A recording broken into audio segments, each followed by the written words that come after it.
The stars stretched across the black canvas of space like tiny jewels. Among them, a massive fleet moved through the darkness. 500 ships, each one the size of a small city, traveled together in perfect formation. The ships belonged to the Galactic hegemony, an empire that had ruled the galaxy for 50,000 years. Inside the command ship, Admiral Krikstar stood before a large viewing screen. His 4 eyes glowed with satisfaction as he looked at the data displayed before him. The target system was close now, very close. The hegemony had conquered 10,000 star systems. They had brought order to a chaotic galaxy. Any species that refused to submit was destroyed without mercy. This was the way. This had always been the way. A junior officer approached the admiral. His scales clicked together nervously. "Sir, we are approaching the target system. Initial scans are complete. Show me," Krikstar commanded. The screen changed. It showed a yellow star with several planets orbiting it. One planet was blue and green, covered with water and land. The officer pointed to it with a clawed finger. "This is the 3rd planet, sir. The inhabitants call it Earth. They call themselves humans." Krikstar studied the data with interest. The planet was rich in resources. Water, minerals, and a stable atmosphere, perfect for hegemony colonies. But what about the natives? "Tell me about these humans," he said. The officer brought up more information. "They are a young species, Admiral. They have only recently developed basic space travel, no faster-than-light technology, no energy shields, no plasma weapons. They have sent a few small vessels to their neighboring planets, but nothing more." Krikstar's mandibles clicked together in amusement. A primitive species. How convenient. This would be easy. "What about their military capabilities?" he asked. "Limited, sir. They still use chemical propulsion for their weapons. Nuclear technology is their most powerful tool. Our shields can easily deflect such primitive attacks." The admiral turned away from the screen. This was almost too easy. The War Council had debated for days about which force to send to this system. Some had suggested a full battle fleet. Others had recommended caution. But Krikstar had volunteered to take just a single fleet.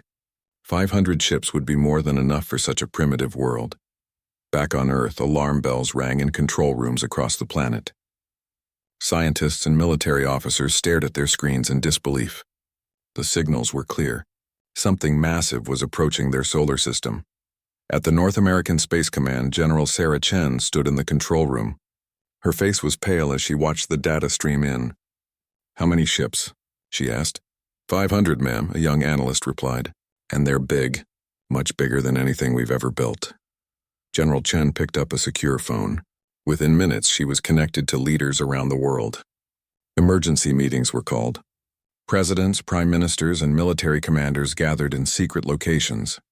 In a bunker deep beneath the Swiss Alps, the Global Defense Council met. 30 representatives from the most powerful nations sat around a circular table.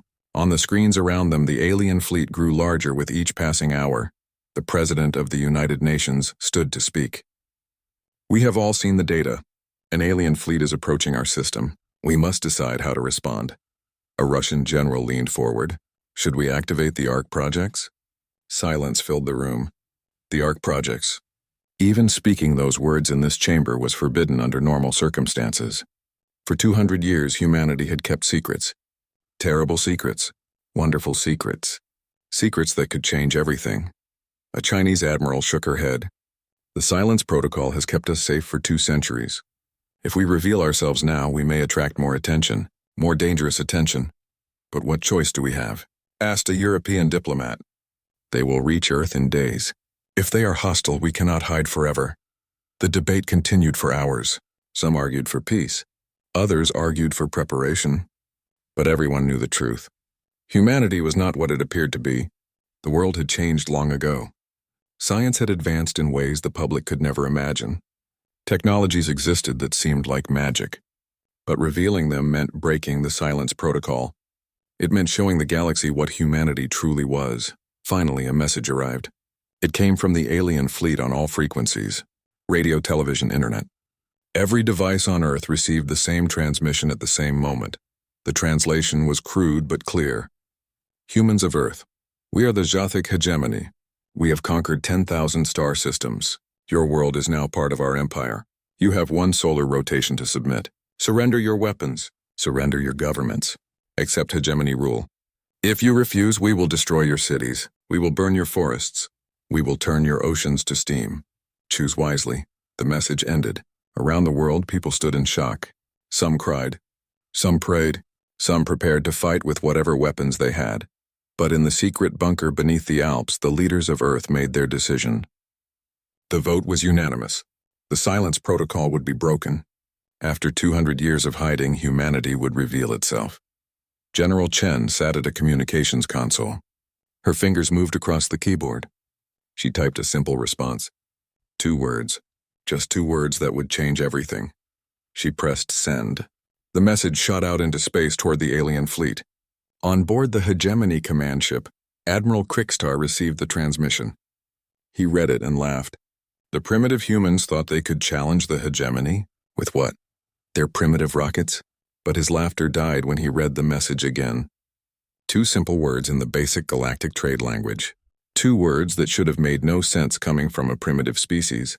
The message said, "Come closer." The Hegemony fleet entered Earth's solar system like a tide of metal and fire. 500 massive warships moved in perfect formation.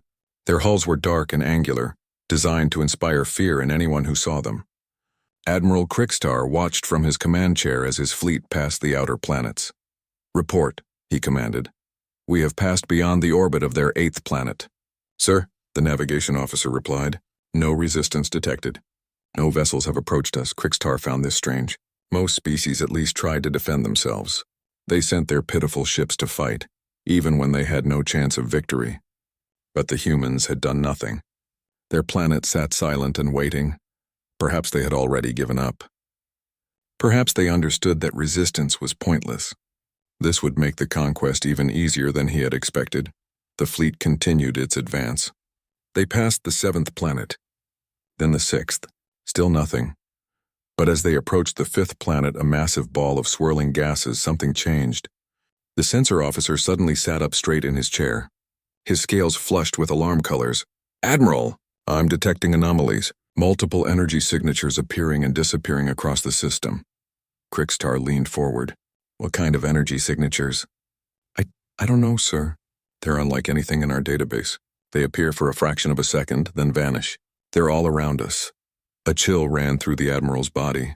Something was wrong. He ordered the fleet to slow down and activate full sensor sweeps.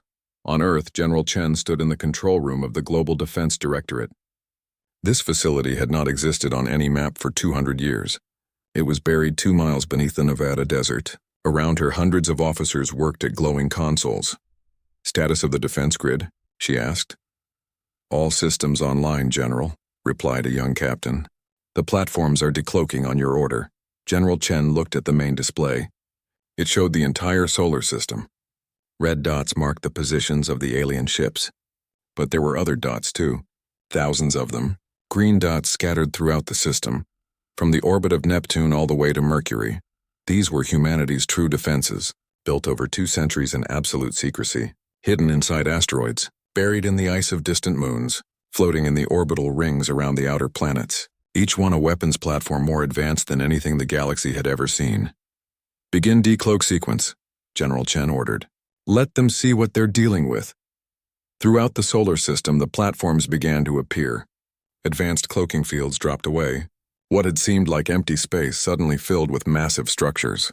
They were enormous, some as large as the alien warships themselves. On the Hegemony command ship, alarms blared. The sensor officer's voice rose in panic. "Admiral, massive structures appearing throughout the system.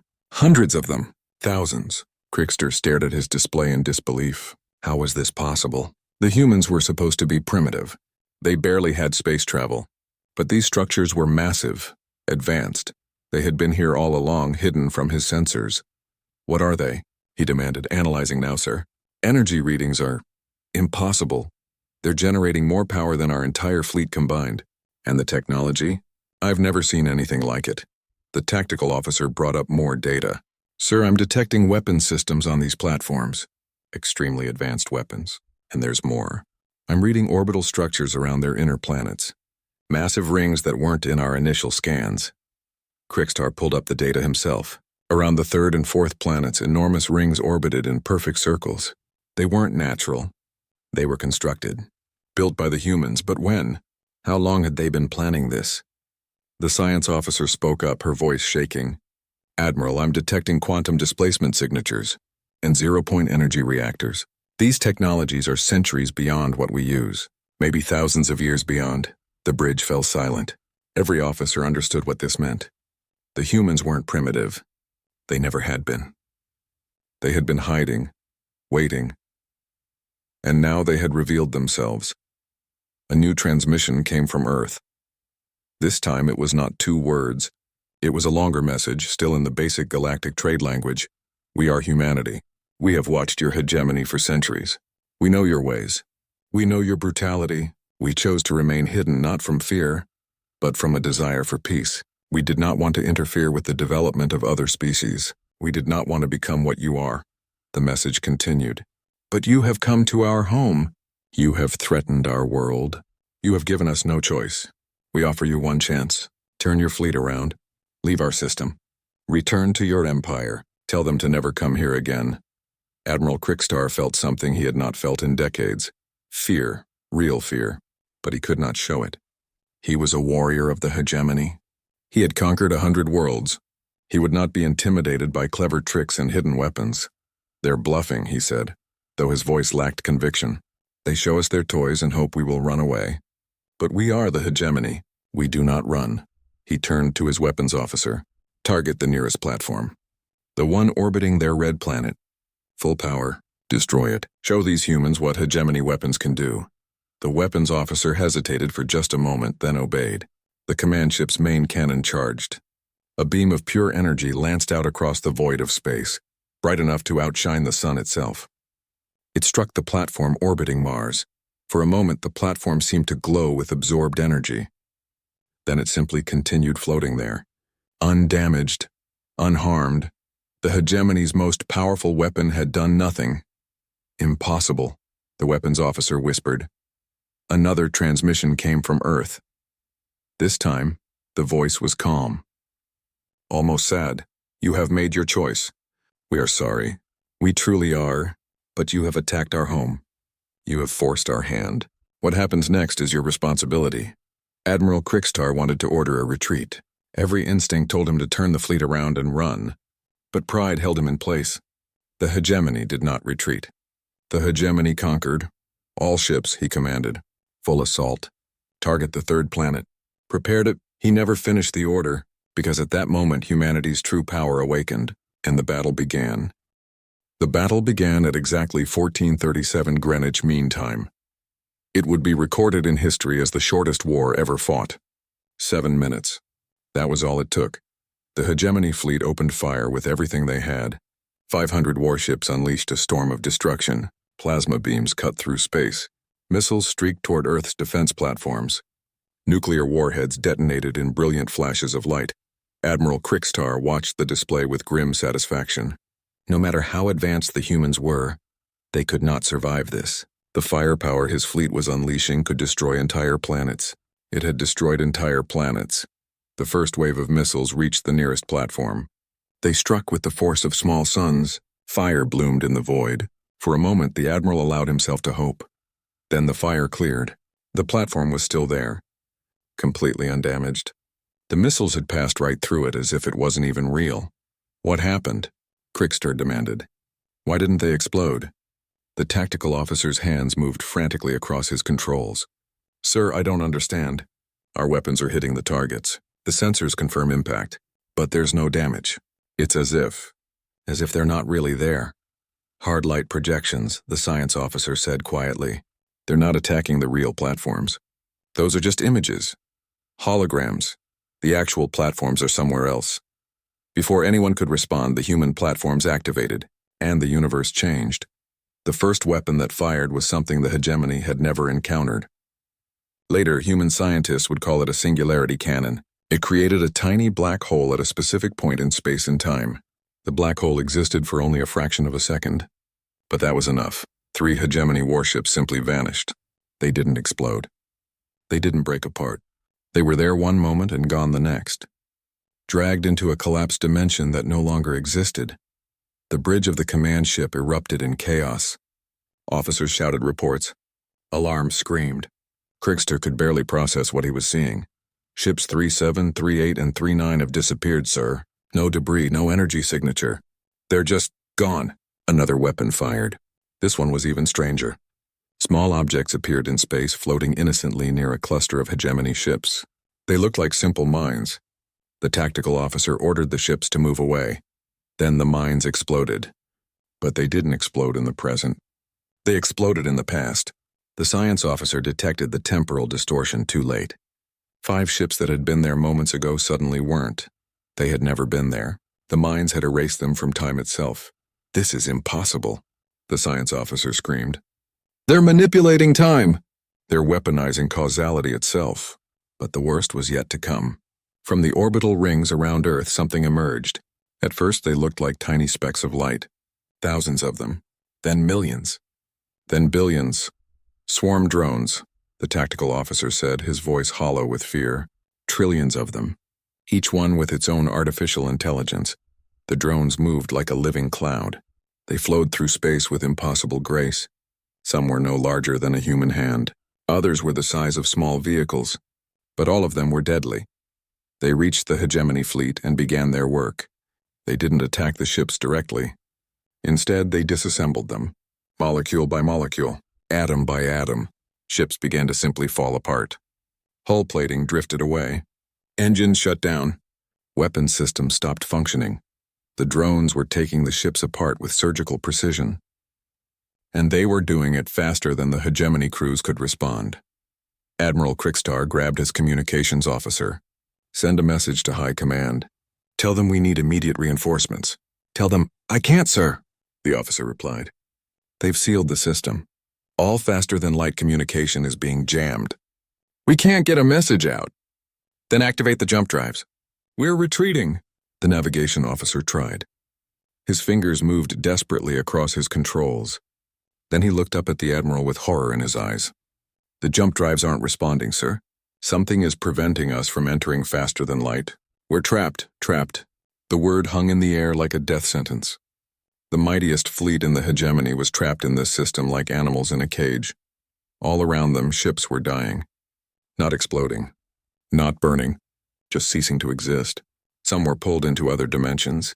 Some were erased from time. Some simply came apart as the swarm drones did their work. And through it all, Earth sat silent and untouched. Not a single human weapon had missed its target. Not a single human defense had failed. It was perfect. Terrifyingly perfect. At 1441, 4 minutes after the battle began, half the hegemony fleet was gone. At 1443, only 100 ships remained.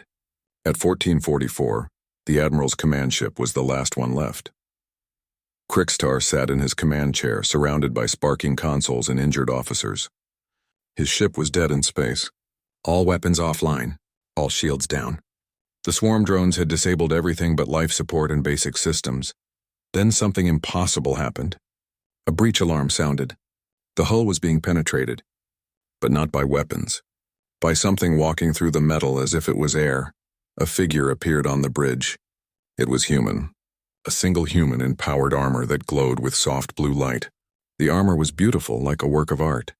It made the hegemony's military technology look crude by comparison.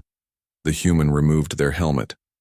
It was a woman with dark skin and kind eyes. She looked at the Admiral with something that seemed like pity. You attacked our home, she said in perfect hegemony language. You threatened our people. You gave us no choice, but we are not like you. We do not glory in destruction. She gestured to a small device in her hand. This ship will survive.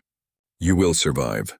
You will return to your hegemony. You will tell them what happened here. You will tell them that Earth is not to be touched, ever. Admiral Crickstar found his voice. Why spare me? Why not destroy us all? The human woman smiled sadly. Because someone needs to carry the message. Someone needs to remember this day. Consider it a lesson in restraint. Something your hegemony desperately needs to learn.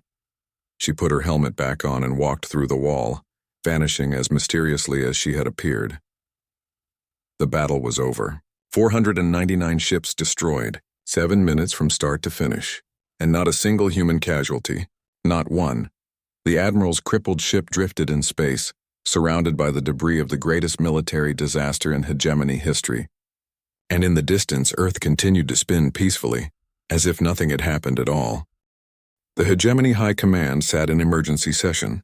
Around the massive circular table, the most powerful military leaders in the galaxy gathered. Above them, holographic displays showed the crippled command ship of Admiral Krixtar as it limped back toward Hegemony space.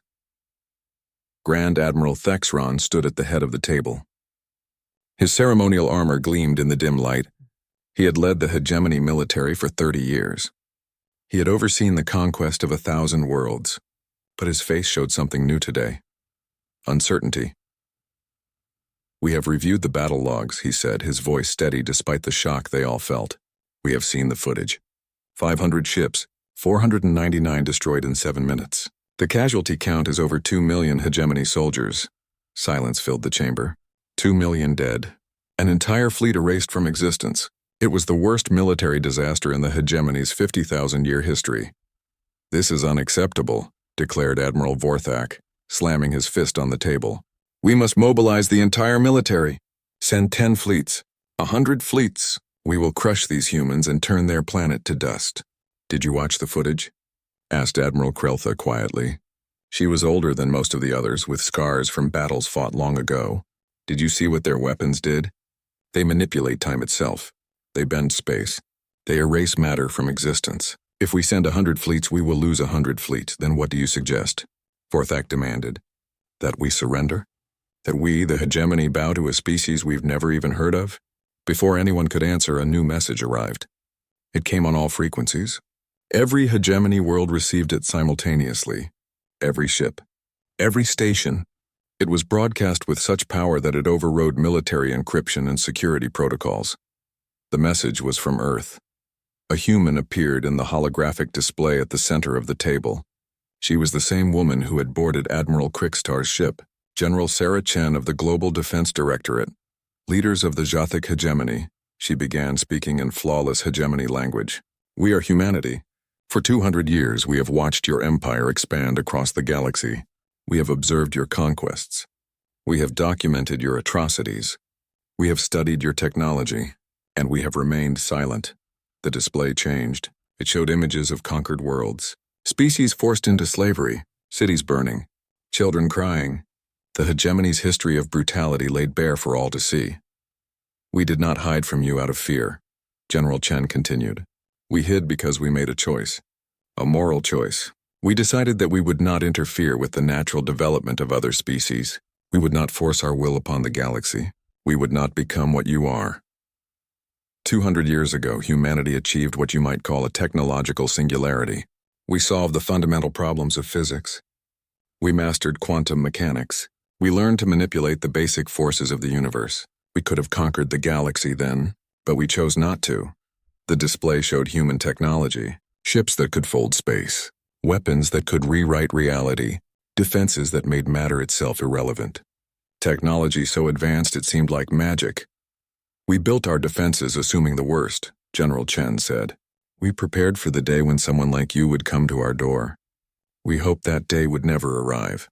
But you made that choice for us." Then the broadcast changed. It showed a distant solar system.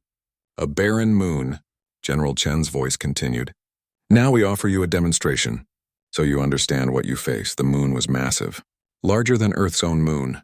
It orbited a gas giant in an uninhabited system. As the Hegemony High Command watched, something happened to the moon.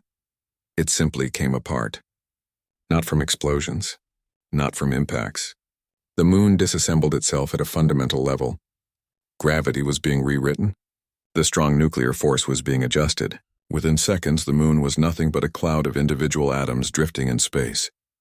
"This is what we could do to your worlds," General Chen said calmly. "But we won't, because unlike you, we do not glory in destruction. We do not celebrate conquest. We value life, all life, even yours. However, we will not tolerate your brutality any longer.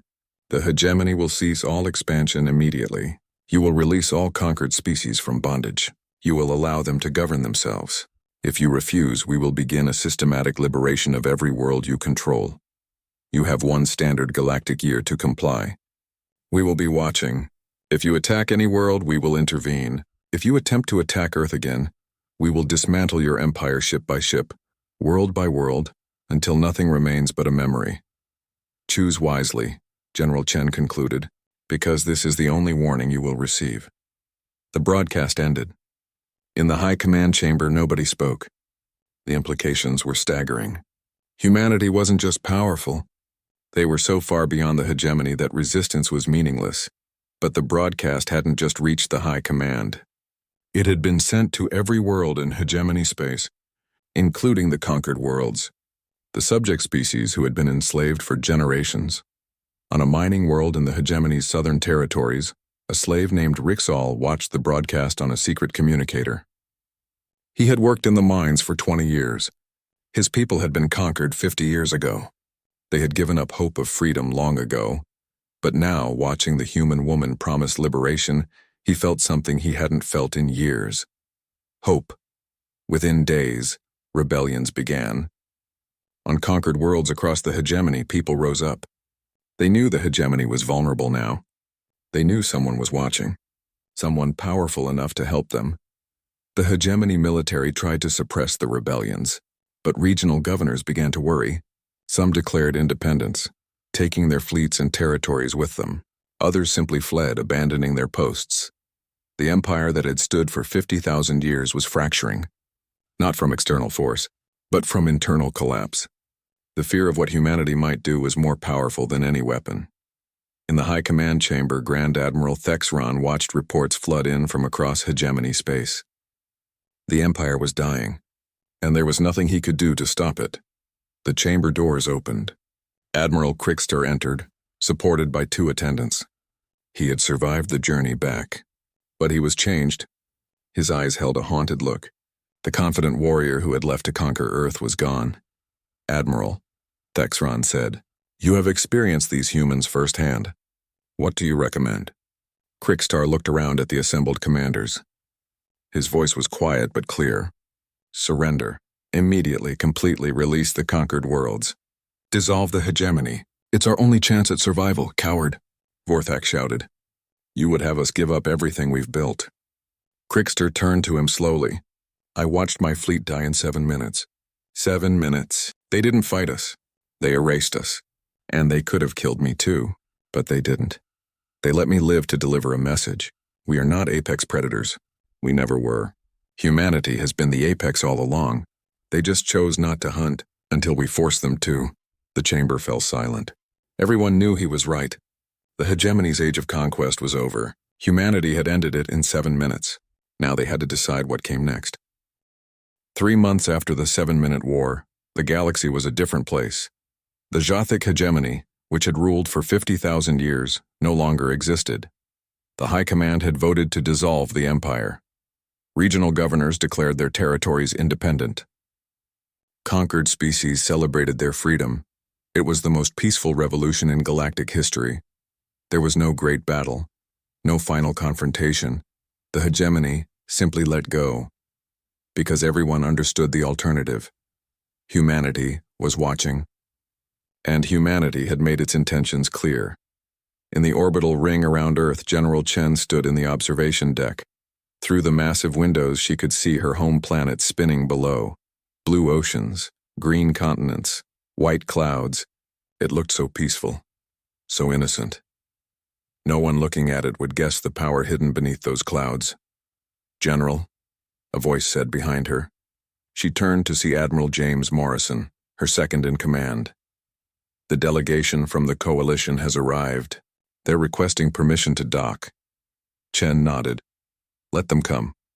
It's time we started talking to our neighbors. The coalition of free worlds had formed quickly after the hegemony's collapse. Former hegemony territories banded together for mutual protection. Other species joined them. Even some of the old hegemony military leaders, like Admiral Krixter, had offered their services to help build something better. The delegation arrived an hour later. 20 representatives from 20 different species. They looked around the human station with a mixture of awe and nervousness. This was the home of the species that had ended the hegemony, the species that could reshape reality itself. General Chen greeted them in the conference room. She wore her military uniform, but she had removed most of the ceremonial elements. This was meant to be a meeting of equals, not a show of force. "Welcome," she said simply. "Thank you for coming." An elderly diplomat from the Rixal species stepped forward. His people had been among the first freed from hegemony rule. "General Chen, we come to ask humanity's intentions. Will you rule the galaxy as the hegemony did? Will you impose your laws upon us?" Chen shook her head firmly. "No. We will not rule. We will not conquer. That's not who we are." "Then what will you do?" asked another delegate, a crystalline being whose voice chimed like bells. "We will watch," Chen replied. "We will protect. We call it the Shepherd Protocol. We will not interfere in your development. We will not tell you how to govern yourselves. But if someone threatens you the way the hegemony did, we will intervene.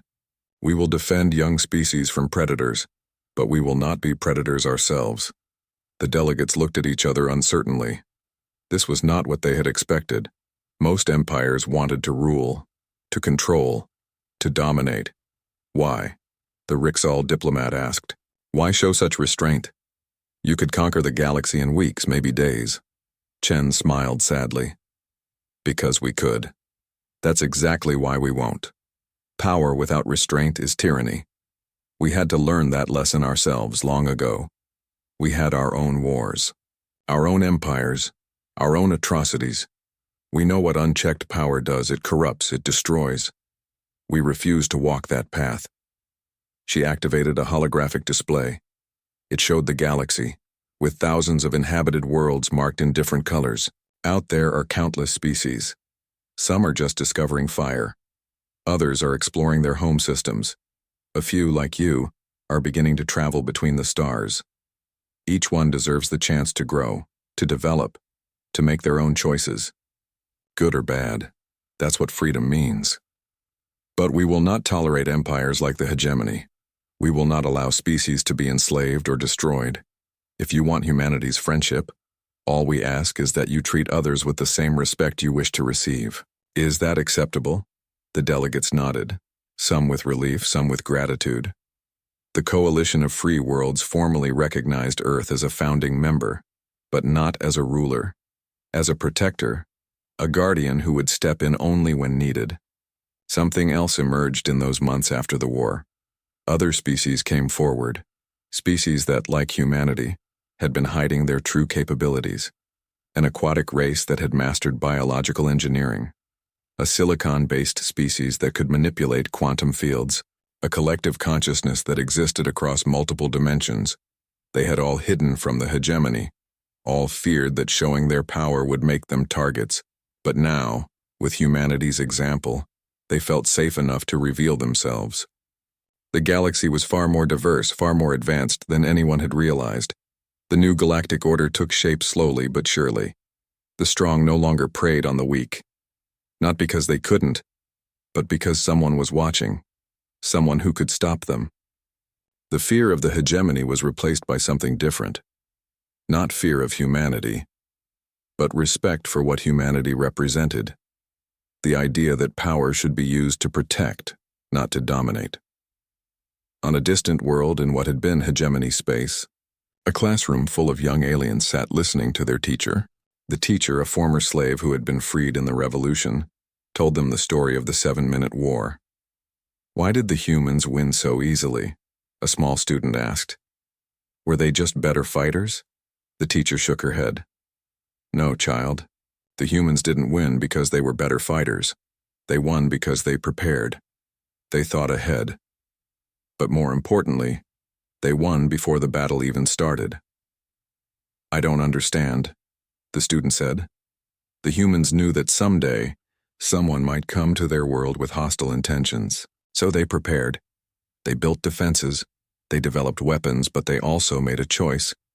They chose not to use that power to conquer others. They chose restraint." The teacher continued. "The hegemony thought might made right. They thought their strength gave them the right to rule. But the humans taught us something different.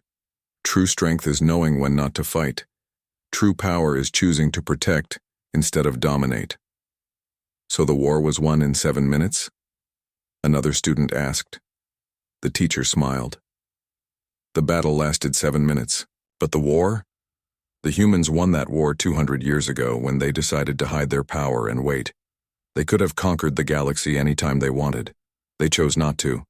That choice, that patience, that restraint, that's what really won the war. Deep in space, at the edge of human-monitored territory, a small observation station floated in the darkness. Inside, 2 human officers sat at their consoles, watching distant star systems. "Contact," one of them said. "We have a new species achieving faster-than-light travel. First warp signature detected 3 hours ago." The other officer pulled up the data. A young species. They had only recently unified their home world. Their technology was primitive but functional. They were taking their first steps into the wider galaxy. "Should we make contact?" the first officer asked. The second officer thought for a moment. "No, not yet. Let them explore. Let them grow. We'll be here if they need us, and if anyone threatens them, we'll intervene. But for now, let them have their journey." The first officer nodded and made a note in the log. Another species to watch, another civilization to protect if needed. It was quiet work, patient work, but it was important work. In the distance, the new species' first warp-capable ship jumped to another star system. They were explorers now, pioneers. They had no idea that someone was watching over them, someone who would let them succeed or fail on their own merits, someone who would only step in if they faced a threat they couldn't handle alone. That was humanity's role now. Not conquerors, not rulers, but shepherds, guardians who watched from the shadows and intervened only when necessary. It wasn't glorious, it wasn't celebrated, but it was right. Back on Earth, in a museum dedicated to the 7-minute war, a holographic display showed the final moments of the battle. Visitors watched in silence as the simulation played out. The hegemony fleet arriving, the defenses activating, the brief, terrible battle. At the end of the display, words appeared in every galactic language, a simple message that summed up everything humanity had learned. The message read, "Humanity didn't win the war in 7 minutes. We won it by choosing not to fight for 200 years. True strength is not the power to destroy. It is the wisdom to show restraint.